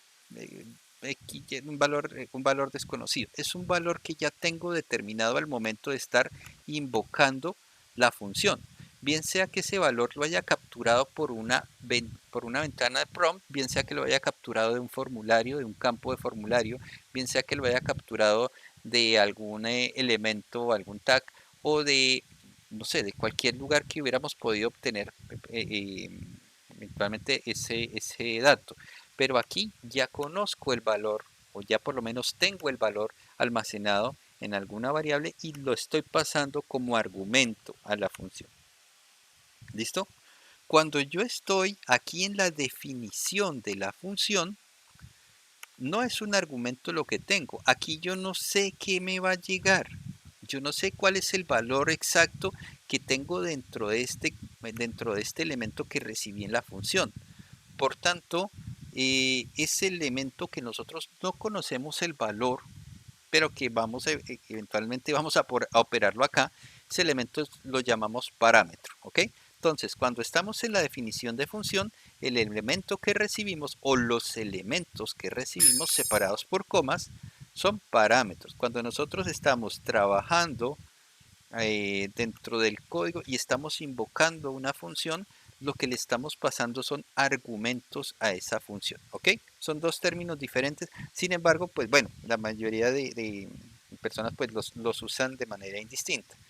No tiene rollo, no tiene dificultad, pero sí realmente tienen un significado diferente el término argumento y el término parámetro, y uno se refiere al momento en que ya tienes definido un valor dentro de ese elemento que vas a pasar a la función, y el otro en el momento que no sabes el valor de ese elemento que estás recibiendo en la función, pero pues lo vas eventualmente a operar, ¿ok? Argumento, parámetro. Bueno, ahora sigamos trabajando acá. Yo tengo por aquí variable nombre Camilo, saludar nombre, aquí recibir cliente. ¿Será que si yo le cambio el valor a cliente y la llamo Teresa y luego vuelvo y saco un alert de ese cliente, y después aquí, después de saludar, vuelvo y y saco un alert del cliente, ¿qué valor me va a sacar? ¿Cierto? Entonces, el nombre va a tomar el valor de Camilo, vamos a llamar a la función saludar con el argumento nombre, o sea, Camilo. Aquí recibimos el parámetro, saludamos con ese parámetro, pues en ese caso es Camilo. Cambiamos el valor de esta variable cliente por Teresa y luego saludamos con ese nuevo valor que es Teresa. Modificamos en este caso esta variable que recibimos acá. Por tanto, ¿qué va a pasar con esta variable nuevamente cuando... Uy, perdón, cliente no, nombre, no, porque es el que tengo acá. ¿Qué va a pasar con esta variable que traíamos acá? Probemos a ver. Hola Camilo, aquí está, hola Camilo, voy a aceptar. Hola Teresa, entonces cambiamos el valor de cliente por Teresa y ahora estoy saludando a Teresa. Finalmente, finaliza la ejecución de la función y vuelve y me llama a Camilo, ¿ok? Entonces, miren que a pesar de que pasé esta variable, la pasé como argumento a saludar, y dentro de saludar se modificó, esa modificación quedó únicamente acá, ¿ok? Dentro del contenido de esta función saludar. Esa modificación del argumento que nosotros le pasamos a saludar no tuvo ningún efecto en el resto del código. No me afectó el valor de la variable nombre. Continúa con el valor Camilo. ¿Por qué? Porque cuando nosotros invocamos funciones desde JavaScript, los argumentos que le pasamos a la función pasan como valor, o sea, pasa una copia, no pasa directamente la variable. Aquí estamos pasando una copia de esta variable nombre. Aquí estamos trabajando sobre una copia y todas las modificaciones que hagamos sobre esa copia pues se van a quedar únicamente en esa copia, no me van a afectar para nada esta variable nombre, ¿ok? ¿Claros o no? Por eso aquí modifiqué cliente y mostré cliente y ya. Ahora, eventualmente cambiemos este nombre cliente. Casualmente coincidió con el mismo nombre que teníamos afuera, nombre. ¿Listo? Me coincide con el nombre de esta variable. Miren, coincide nombre con nombre. ¿Qué va a pasar? Vamos a probar. Control R. Hola Camilo. Entonces, aquí estamos hablando con Camilo, saludando a Camila. Hola Teresa, modificamos nombre, ¿cierto? Hola Camilo. Aquí vuelve y tiene el valor Camilo. ¿Por qué? Vuelvo y repito. Nombre pasa como argumento a saludar, pasa es una copia. Aquí llegó fue una copia de lo que teníamos acá en nombre, ¿listo? Pasó únicamente el valor de esta variable. Aquí estamos modificando el valor de la copia, ¿listo? Solo estamos modificando el valor de la copia. Y aquí ya no estoy sobre la copia. Las modificaciones que haya hecho sobre la copia se pierden una vez finaliza la función. Aquí vuelvo y retomo esta variable nombre, por tanto, vuelvo y saludo a Camilo. Voy a decirle adiós, más bien, adiós. Me despido de Camilo. ¿Listo? Vamos a revivirlo. Hola Camilo. Hola Teresa. Adiós Camilo. ¿Ok? No me modificó la variable original. ¿Ok? Hasta ahí vamos. Entonces, si es claro, cuando llamamos una función, los parámetros que le pasamos a la función siempre van a pasar como valor. Eso es algo totalmente diferente a lo que pasa en Java. ¿Listo? En Java, los valores que nosotros le pasamos a las funciones pasan por referencia, es decir, todas las modificaciones que hagamos dentro de una función al parámetro que nosotros recibimos, esas funciones, esos cambios dentro de ese parámetro se van a ver reflejados directamente en el código del resto del programa. ¿Okay? Alteran o modifican el valor de la variable que pasamos como argumento. ¿Okay? Eso es el comportamiento por defecto. No quiere decir que no podamos forzarlo para que pase el valor como una copia, bueno, la variable que le pasamos que pase como valor. ¿Ok? Ahora, vamos a hacer otra prueba. Resulta que no le pasamos ningún parámetro. Resulta que pasamos esto así. ¿Ok? ¿Qué pasaría? Aquí yo no estoy creando ninguna variable. En ningún momento estoy creando una variable, pero ya estoy trabajando con una variable que se llama nombre. ¿Ok? Ojo, antes de ejecutar, saludar, yo creé una variable llamada nombre y le asigné el valor de Camilo. Ejecuté la función saludar y, oh sorpresa, la función saludar está tomando el nombre, está saludando, modificando nombre y está nuevamente modificando nombre. Probemos a ver qué pasó. Actualicemos. Hola Camilo. Entonces, si yo no pasé un parámetro, esta variable nombre, ¿cuál es? Pues es esta. ¿Ok? Hola Teresa. Le asigné un valor a esa variable. Adiós Teresa. Se despidió de Teresa. ¿Vale? Se modificó la variable. ¿Listo? Si ustedes ven, esta variable no está dentro de ninguna función.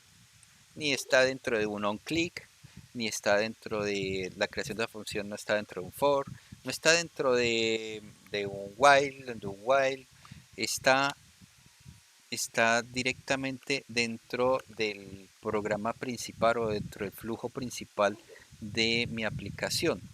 Por tanto, esto es una variable global, es una variable que está absolutamente presente en todas partes de mi programa.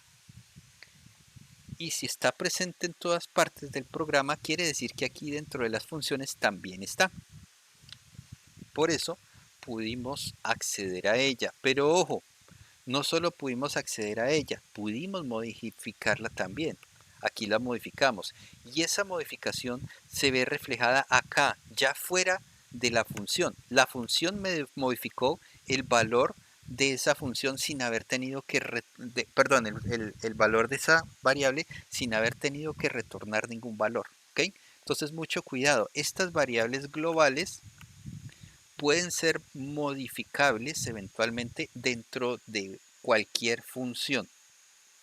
Y eso puede ser beneficioso y no tan beneficioso. En este caso, si yo quisiera que saludara, pero que no me modificara el valor de nombre, pues hubiera tenido que eventualmente utilizar un nombre de variable diferente al que tenía acá y pasarle el parámetro como estábamos haciendo anteriormente. ¿Okay?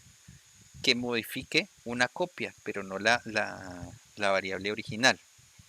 Ahora, ¿qué pasaría si yo eventualmente creara por acá una variable que se llame nombre y le doy el valor de Anita?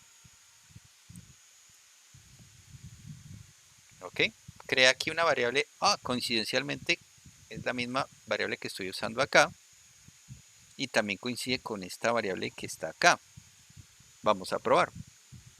Control R, hola Anita, hola Teresa, adiós Camilo. ¿Listo? Creamos la variable nombre con el valor Camilo. Ejecutamos saludar. ¿Qué hace saludar? Crea una variable, ¿ok? Pero esa variable se crea únicamente entre, o sea, esa variable solo existe entre estas dos llaves. Es una variable local, es una variable que solo existe dentro de la función saludar.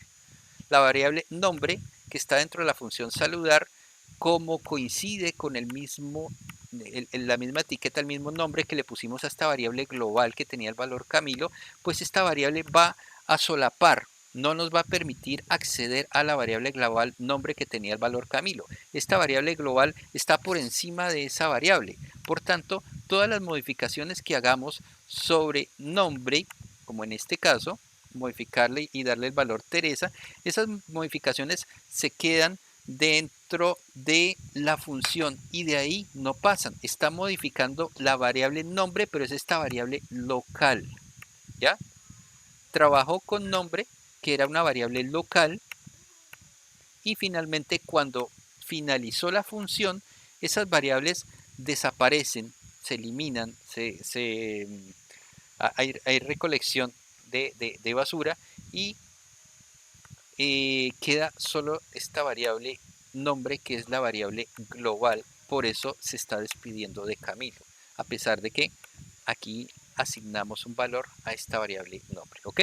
Entonces es muy diferente crear la variable aquí local que dejar nombre así, sin crearla. Al momento que no definimos la variable nombre acá, pues él va a interpretar que está hablando de esta variable nombre que es global. Hola Anita, hola Teresa, adiós Teresa, ¿cierto? Estoy trabajando con la variable global, esta de acá, mirenla, la modifico y pues finalmente cuando vuelva a utilizar esa variable global, pues ya está modificada, ya no tiene el valor de Camilo, ¿ok?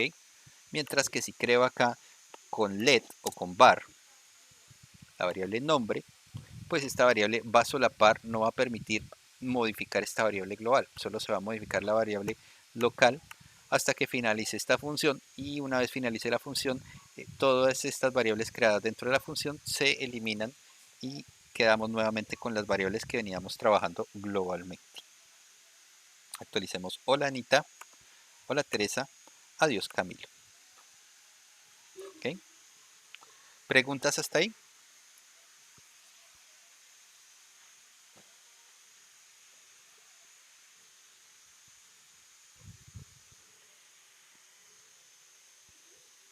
Ok. Sí, puede tener un array, puede tener un objeto, puede tener lo que sea, cualquier elemento. Es más, usted puede pasar como parámetro un arreglo a cualquier función. Y es más, usted puede retornar un arreglo de una función. ¿Ok? Actualmente, si usted necesita retornar más de un valor de una función, pues retorne un arreglo. Usted ya sabe que un arreglo es un conjunto de variables, ¿cierto? O es una variable con un montón de valores, más bien. ¿Listo, chicos? ¿Correcto? Bueno, entonces, hoy fue bastante productivo, son las 6 de la tarde. Con eso finalizamos la guía número 5. Vamos a revisar qué tenemos en este momento en plataforma. Tenemos un tallercito final. Tenemos el tallercito que creamos ayer, ¿cierto? Oigan, solo han presentado 5. ¿Qué es eso? O sea, solo certificó 5. ¿Qué es eso? Casi que se muevan con eso. A revisar esos 5. Tallercito final. El tallercito final es un paso a paso. Creo que ya hemos hablado de eso. El tallercito final consta de alguno de estos dos puntos. Cree alguno de los dos puntos. El primer punto es una calculadora, ¿cierto? Que va a funcionar tal cual como funciona la calculadora del agáchese. Oprimo 1, 2, 3, la tecla más, y luego oprimo 4, 5, 6. Entonces la mantiza se borra y aparece 4, 5, 6. Y luego igual y me aparece, se borra la mantiza y luego me aparece la suma respectiva. ¿Ok? Y no más. Lo mismo con resta, multiplicación y división. Y ahora, el segundo punto, como les decía, es oeste, oeste. ¿Listo? No los dos. Bueno, si quiere hacer los dos, mejor. Más chévere, más aprende. Este primer punto está diseñado para que usted practique bastante el tema de acceder al DOM del documento. ¿Ya? Y estamos capturando clics en diferentes elementos. Estos no son botones. Aunque si quiere hacerlo con botones, pues hágalo con botones. Esto originalmente yo lo había hecho solo con celdas de tabla y había creado un ID para cada celda. De tal manera que capturaba los clics dentro de la celda de la tabla sin tener que tener un botón. ¿Ok? Esto es un tablero de fútbol. Es un tablero de fútbol donde tienen un equipo rojo y un equipo azul. Los dos equipos, previamente cuando vas a arrancar el partido, cuando estás arrancando el programa, los dos equipos se conforman de un arreglo cada uno, el arreglo de los azules y el arreglo de los rojos. Entonces, lo que se hace es en cada posición de los azules, escribir los nombres de los jugadores que estaban en el arreglo de los azules y en las celdas de los rojos, pues los nombres de los jugadores que estaban en las celdas de los rojos. Eso es lo primero. Entonces, ahí trabajas el tema de arreglos, ¿ok? Ahora, los cambios que se van dando dentro del partido, a medida que va avanzando el tiempo, se configuran de la siguiente manera. Usted puede seleccionar aquí el equipo al cual le va a realizar el cambio, sea rojo o sea azul. Escribe en una cajita de texto, en un campo de texto, el nombre del jugador que va a ingresar al campo y selecciona una posición del 0 al 10, ¿cierto? 0, 1, 2, 3, 4, 5, 6, 7, 8, 9, 10. La posición del 0 al 10 que va a ser reemplazada. Por ejemplo, si escribí aquí en la entrada Anita Pérez y posición 3, entonces de mi tablero, en la posición 3, va a desaparecer Tavares y va a aparecer 3 Anita Pérez. Aquí falta como un botoncito, ¿no? Para decir ejecutar cambio. ¿Listo? ¿Qué es lo que deberías hacer? Eventualmente deberías del arreglo de los jugadores azules reemplazar el valor el valor del arreglo de azules, reemplazarlo por el nombre del nuevo jugador que está entrando en la posición que te indican. Y vuelves y pintas todos los azules dentro del tablero. ¿Ah? Entonces, reemplazas el valor dentro del arreglo y tienes una función para repintar, para volver a escribir los azules o para volver a escribir los rojos en caso de que estés haciendo el cambio de los rojos. Esa es la primera partecita de ese. La segunda parte es generar el marcador, entonces que tú piques sobre la celda de rojos y el marcador incremente en 1, que piques en los azules y el marcador incremente en 1. No tengo aquí botones, simplemente pico sobre el marcador e inmediatamente incrementa en 1. Y el ganador, pues, que vaya verificando a medida que se va modificando el marcador, bien sea rojos azules, va verificando cuál marcador está más alto que el otro. Dependiendo de eso, muestre rojos o azules en el tema de ganador. Y si están en empate, pues nada, pues se puede mostrar doble línea o poner ganador en blanco todavía, hasta que se vea una diferencia clara entre uno y el otro equipo. ¿Ok? Preguntas, dudas, inquietudes.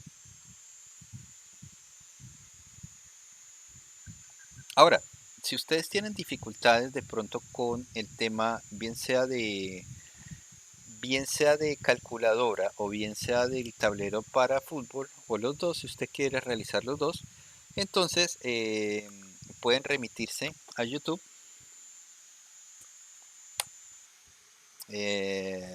Ya les paso el vínculo. A ver, a ver, a ver, a ver.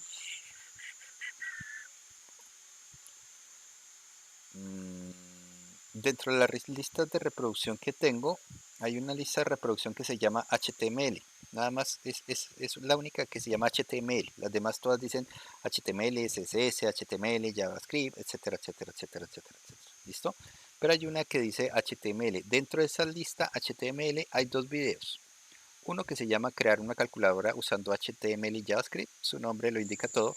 Y otra que se llama crear un tablero de control para un fútbol usando HTML y JavaScript, que su nombre también lo dice todo. ¿Ok? ¿Listos? Preguntas, dudas, inquietudes.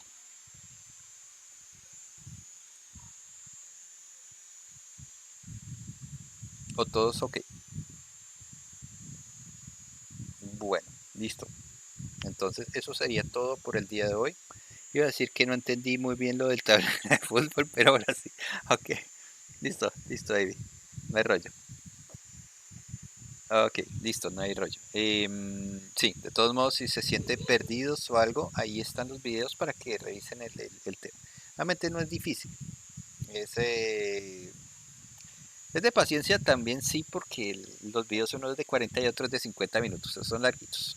Pero, pero son bastante concisos. Voy a finalizar.